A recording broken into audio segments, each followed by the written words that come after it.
en fait, donner la parole à Mme Josée Michaud, qui est directrice de programme et de mobilisation au ministère de l'Environnement et de la lutte contre les changements climatiques.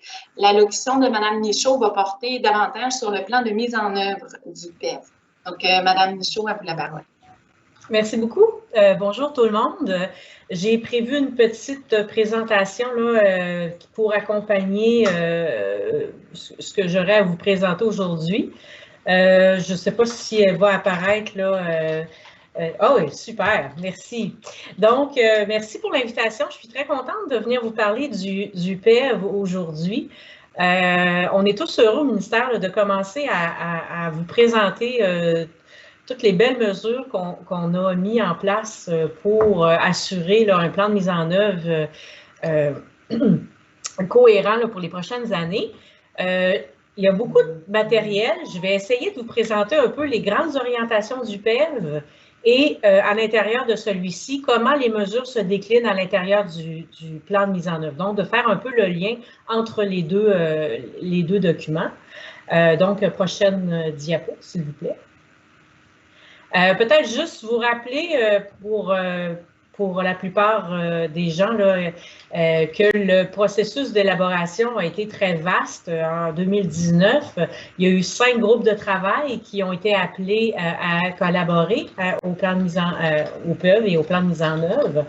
On a eu des consultations publiques en ligne également, une tournée des régions, 13 municipalités, 17 régions, 4 ministres qui ont collaboré, participé, plusieurs intervenants là, de chaque région qui ont pu s'exprimer sur leurs besoins, sur les enjeux, sur les leviers qu'ils avaient pour participer finalement à cette transition climatique. Consultation aussi des Premières Nations, des Inuits et des Cris, sur place lorsqu'on a pu se déplacer avec le ministre d'ailleurs, au Nunavik notamment. Consultation aussi des principales municipalités, discussion avec l'Union des municipalités du Québec, la Fédération québécoise également. Donc, tout ce beau monde ont été invités à participer à l'élaboration du PEV. Prochaine diapo, s'il vous plaît. Donc, aussi, le ministre en a parlé tout à l'heure, peut-être mettre la table un peu sur le projet de loi ou la loi 44 qui a été adoptée à l'automne. La loi, donc, qui vise principalement la gouvernance efficace en matière de lutte contre les changements climatiques et à favoriser l'électrification. On a beaucoup entendu parler de l'abolition du Conseil de gestion du Fonds vert et de Transition énergétique Québec, mais le projet de loi aussi a permis principalement de définir qu'est-ce que c'est la lutte contre les changements climatiques au Québec? Je pense que c'est un élément important, clarifier les rôles finalement et la responsabilité qu'on a collective par rapport à ça. Donc, la lutte contre les changements climatiques, elle comprend essentiellement les mesures d'atténuation des GES, donc réduire, limiter ou éviter les émissions. Et elle inclut également les mesures d'adaptation aux impacts des changements climatiques, très important de le mentionner également. Et finalement, elle inclut cette lutte, la participation du Québec à des partenariats, que ce soit régionaux, internationaux ou autres en changement climatique. Le projet de loi aussi donne des pouvoirs accrus au ministre de l'Environnement. Il lui donne un rôle de conseiller du gouvernement et dans le but, évidemment, de faire des avis de recommandation au gouvernement qui permettent de favoriser la lutte contre les changements climatiques. C'est ce qui permet d'assurer une gouvernance intégrée à ce niveau-là. Le ministre l'a mentionné, il y a aussi la loi définit le besoin d'avoir un comité consultatif sur les changements climatiques. Donc, on parle de 9 à 13 spécialistes scientifiques qui vont venir conseiller le gouvernement, dont tous les rapports et les travaux seront rendus publics. Le commissaire au développement durable a un rôle aussi plus important dans la révision du plan, dans le suivi des investissements du Québec. Et le projet de loi ou la loi aussi, donc définit le fait que le ministre doit présenter une politique cadre en matière d'électrification et de changement climatique. Et donc, la première politique cadre, c'est celle qu'on vous présente aujourd'hui. Prochaine diapo, s'il vous plaît. Ce que la loi précise également, c'est qu'on a un plan de mise en œuvre qui est sur 5 ans. Donc, c'est les moyens qu'on se donne pour mettre en œuvre le PEV. Il y a 5 axes principaux que je vais vous présenter plus en détail. Donc, juste brièvement, l'axe 1 qui est peut-être le plus important, celui avec le plus de mesures, c'est de réduire les émissions de GES et atténuer les changements climatiques. Ensuite, le deuxième axe qui est construire l'économie de demain, donc mettre en place tous les aimants nécessaires. Ensuite, troisième, renforcer la résilience et l'adaptation au changement climatique. Et quatrième axe, créer un environnement prévisible et propice à la transition. Donc, c'est là où on va parler beaucoup de mobilisation, d'exemplarité de l'État et finalement développer les connaissances nécessaires. Donc, s'appuyer sur la science lorsqu'on doit prendre des décisions. Prochaine diapo, s'il vous plaît. Quand on parle, donc, je reviens au PEV, on a deux grandes cibles en atténuation. Bien sûr, celle qu'on connaît tous, réduire de 37,5 les émissions de GES d'ici 2030. Et de façon très transparente, très claire, on a indiqué que le plan de mise en œuvre actuel, 21-26, permet d'atteindre 42 des réductions requises en 2030. Évidemment, puisqu'on a un plan qui est évolutif, qu'on va pouvoir ajuster en fonction de la réalité, en fonction de l'évolution technologique, par exemple, on va pouvoir mettre en place des nouvelles mesures qui vont permettre d'augmenter le pourcentage de réduction qu'on va pouvoir, qu'on devrait atteindre d'ici 2030. Donc, c'est pour ça qu'on trouvait que c'était très important de pouvoir ajuster annuellement le plan de mise en œuvre jusqu'en 2030. Prochaine diapo, s'il vous plaît. Donc, si on parle des cibles, des grandes cibles du PEV qu'on s'est données, là, j'ai perdu mon écran, je suis désolée. Bon. On a des cibles en transport, évidemment, c'est là où on a le plus de cibles. Là, je ne les nommerai pas toutes, mais on a entendu parler beaucoup de la cible de 1,5 million de véhicules électriques en 2030 et l'interdiction de la vente de véhicules à essence neuf à partir de 2035. On a plein d'autres cibles. Juste mentionner peut-être que ces cibles-là ont été établies en fonction de la réalité terrain et de l'évolution de la situation. Donc, on ne peut pas dire que, par exemple, je vais donner un exemple, je ne sais pas, en 2025, 100% des taxis doivent être électrifiés. Ce n'est pas une cible irréaliste compte tenu de l'état du parc automobile actuel. Donc, on établit des cibles en fonction de l'évolution du marché. On a aussi des cibles qui visent le remplacement de l'intégration d'éthanol et de biodiesel dans l'essence. Ça aussi, c'est quand même important comme cible. Puis, on a aussi des projets de transport collectif électrique qui vont venir appuyer ces cibles-là, qui vont nous aider à les atteindre. Prochaine diapo. Peut-être brièvement, on a aussi des grandes cibles en bâtiment, donc réduire les émissions liées au chauffage des bâtiments. On mentionne aussi là, la participation d'autres organismes comme Hydro-Québec, Énergir et d'autres qui vont nous permettre d'avancer à cet effet-là. Retrait du mazout dans le chauffage d'ici 2030 et d'augmenter la part de gaz naturel renouvelable dans les réseaux. Voilà, prochaine diapo, s'il vous plaît. Et autre cible à mentionner, on a une augmentation substantielle là, de la part des bioénergies d'ici 2030. On parle de biomasse forestière, de gaz naturel renouvelable, d'éthanol, de la filière aussi hydrogène qui va être explorée d'ici les prochaines années. Et un des grands défis qu'on a au Québec, c'est les régions éloignées, les réseaux autonomes qui dépendent encore largement du mazout. Donc, on va travailler à augmenter la capacité de ces réseaux-là à intégrer des énergies renouvelables dans le réseau d'ici 2025. C'est un grand travail, un grand chantier qui se fait notamment via la collaboration avec le ministère de l'Énergie et Ressources naturelles et Hydro-Québec. Prochaine diapo. Les moyens, le ministre en a parlé tout à l'heure, le financement, on parle de 6,7 milliards sur 5 ans. Dans le plan précédent, on avait surtout le fonds vert qui contribuait. fonds qui est devenu le Fonds d'électrification et de changement climatique. Mais cette fois-ci, on a aussi des investissements qui vont venir des crédits budgétaires, des ministères. On a d'autres contributions. On parle, par exemple, du Plan québécois d'infrastructure pour le transport collectif. On a des contributions des partenaires gouvernementaux, Hydro-Québec, Investissement Québec. Il y a la redevance sur les distributeurs d'énergie et aussi des fonds fédéraux qui vont nous permettre d'avoir un effet levier sur les investissements du Québec dans nos projets. Donc, c'est une grande différence, si vous voulez, par rapport au plan d'action précédent. Prochaine diapo, s'il vous plaît. On a tout le long du PEV et du PMO, vous allez revoir des grands principes qui nous ont permis d'établir quelles sont les mesures ou les actions qu'on veut privilégier, prioriser, et quelles sont celles qu'on doit mettre par la suite en œuvre. Des principes en atténuation des GES, il y en a 3. C'est la séquence privilégiée. On évite de créer des nouvelles sources d'émissions de GES ou de détruire nos réservoirs de carbone. Ensuite, on essaie de réduire les émissions à la source et on éviter de dégrader les réservoirs naturels. Et par la suite, quand toutes les réductions possibles ont été atteintes, bien, on va regarder des options de séquestrer les émissions de GES.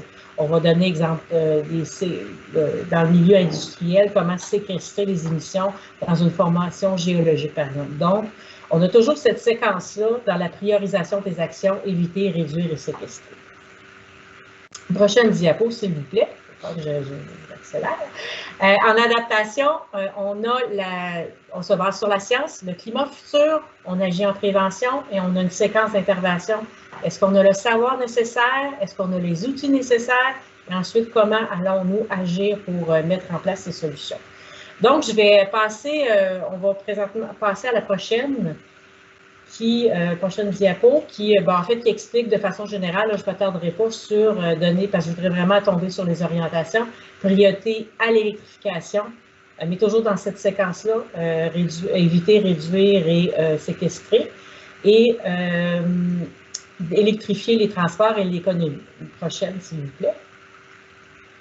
Je reprends les axes du PMO, donc atténuer les changements climatiques.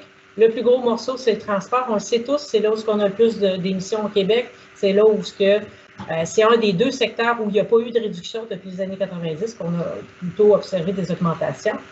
Donc, chantier majeur en électrification des transports collectifs, légers et lourds. L'aménagement du territoire va être un outil puissant pour être capable d'atteindre ces objectifs-là. Le télétravail a fait sa démonstration, bien qu'on doit bien aller chercher l'information, on doit bien étudier, mais le télétravail pourra avoir un impact, pourra être utilisé comme un outil pour favoriser la réduction des émissions de GES en transport, encourager le transport collectif et actif et miser sur l'intermodalité. Prochaine, s'il vous plaît. Prochaine, OK. Ici, je vais pas passer en détail chacune des mesures du plan d'action parce que il me reste 12 minutes, donc, mais peut-être vous montrer le type d'exemple de mesures plus concrètes qu'on va mettre en place. Puis je vais aussi vous référer au site web du ministère pour pouvoir regarder plus en détail ces mesures-là. Donc, par exemple, en transport, la priorité à l'électrification va donner qu'on va continuer d'appuyer les incitatifs à l'achat. On va aussi on va renforcer le déploiement des bornes pour pallier un peu à cette peur de la panne qu'on a présentement quand on parle de véhicules électriques. On va aussi renforcer la norme sur les véhicules zéro émission qui, elle, permet d'avoir une plus grande offre de véhicules électriques sur place. On va aussi examiner, en tout cas à tout le moins étudier la forte possibilité d'avoir une norme véhicules zéro émission pour le transport lourd. La Californie a commencé ses travaux, on va emboîter le pas, puis on va aussi travailler en ce sens-là. Et évidemment, continuer l'électrification des autobus scolaires et tout en appuyant cette filière-là au Québec. Prochaine diapo, s'il vous plaît. Donc, ici, c'est un autre type d'exemple par rapport au transport actif. On nous demandait transport collectif. Oui, il y a des mesures pour continuer à appuyer le développement du transport collectif et actif et la mobilité partagée qui a pris quand même beaucoup de place dans les dernières années. Prochaine diapo, s'il vous plaît. Pour l'industrie, je ne rentrerai pas en détail, simplement pour dire qu'il va y avoir des ajustements dans le marché du carbone. Les règles d'allocation gratuite pour les grands émetteurs vont être ajustées, mais nous, on va offrir un accompagnement dès maintenant pour les entreprises. Donc, il va y avoir des mesures en place pour accompagner l'industrie à faire des études technico-économiques, à faire de la recherche et développement et aussi commencer dès maintenant à mettre des projets en place pour réduire leurs émissions. Prochaine diapo. Là, c'est un peu ce que je viens d'expliquer sur cette diapositive-là. Comme je vous dis, je ne m'attarderai pas trop dans le fin détail de ces mesures-là. Si on continue, s'il vous plaît. Dans les bâtiments, même chose, on a parlé, donc réduire l'utilisation du mazout et améliorer beaucoup l'efficacité énergétique, parce que malgré le fait qu'on a accès à l'hydroélectricité, on est quand même une province qui a une grande dépense énergétique, donc travailler là-dessus aussi. Puis favoriser l'utilisation des matériaux à faible empreinte carbone. On a encore la séquence à éviter, réduire et séquestrer lorsque possible. Prochaine diapo. Le plan de mise en œuvre, je vais le passer aussi parce que je vois qu'il ne me reste pas beaucoup de temps, puis il y a d'autres axes que je veux aborder. On parlait d'économie circulaire tout à l'heure, éviter la gestion des matières résiduelles, réduire le gaspillage à la source, valoriser les matières organiques par exemple, des projets de biométhanisation et capter, donc valoriser les biogaz des sites d'enfouissement. Donc, on voit bien la séquence ici dans la gestion des matières résiduelles. Prochaine diapo. Où on va vraiment travailler sur ces aspects-là. Travailler aussi, on travaille beaucoup sur les matières résiduelles domestiques, mais il y a beaucoup de potentiel pour la matière résiduelle qui provient de l'industrie. Donc, on va travailler aussi à ce niveau-là. Prochaine. Production électrique, accès à une énergie propre. Donc, comme je le disais tout à l'heure, réseau autonome, réseau de distribution. Par exemple, en agriculture, qui est l'autre secteur où on a eu une augmentation des GES, peut-être favoriser le branchement au réseau triphasé et les accompagner dans le développement technologique pour réduire les émissions. Prochaine diapo. Vous voyez, le premier axe prend beaucoup de place, mais c'est normal, c'est là où on doit mettre le plus d'efforts. Construire l'économie de demain, donc c'est là on parle de développer les filières stratégiques, recyclage de batteries, par exemple, développement d'électrification dans le secteur des transports, renforcer les pratiques d'affaires, stimuler l'innovation et la formation de la main-d'œuvre. Ça, c'est un aspect important par rapport à l'autre plan, c'est-à-dire qu'on est conscient de l'importance de la transition climatique juste. Donc, il y a des secteurs de la main-d'œuvre qui vont être plus affectés par cette transition-là que d'autres. Donc, on va être capable d'accompagner ces secteurs-là, de former la main-d'œuvre et donc de les accompagner à ce niveau-là. Donc, c'est une valeur ajoutée qu'on a, je vous dirais, par rapport à l'autre plan. Prochaine diapo, s'il vous plaît. Donc, comme je disais, juste exemple de mesures, développement de produits innovants, industrie électrique, filière de la recherche des batteries.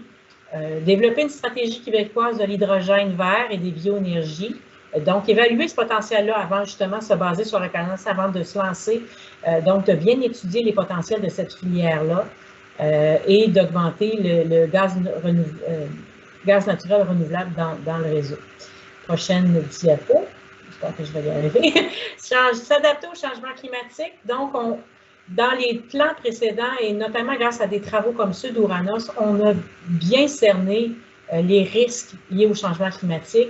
Au Québec, on a des problématiques importantes d'inondations qui vont s'exacerber, érosion côtière et aussi les vagues de chaleur. Donc, ces risques-là, on va agir principalement sur ces risques-là, toujours dans la séquence savoir, s'outiller, s'adapter. Et on va agir de façon à accroître la santé et la sécurité de la population, préserver l'économie, travailler sur les infrastructures, les rendre plus résilientes et évidemment protéger nos écosystèmes et la biodiversité. Et on voit le rôle des écosystèmes pour atténuer ces impacts-là aussi qui sont de plus en plus démontrés et de plus en plus mis en valeur. Donc ça, c'est important. Et encore une fois, l'aménagement du territoire qui est un outil puissant pour pouvoir mettre ces mesures-là en œuvre. Prochaine diapo. Des exemples de mesures concrètes, bien par exemple, quand on parle de prévenir les risques liés aux inondations, on va poursuivre la cartographie des zones inondables en climat futur, évidemment, prendre compte de l'impact actuel, mais aussi futur.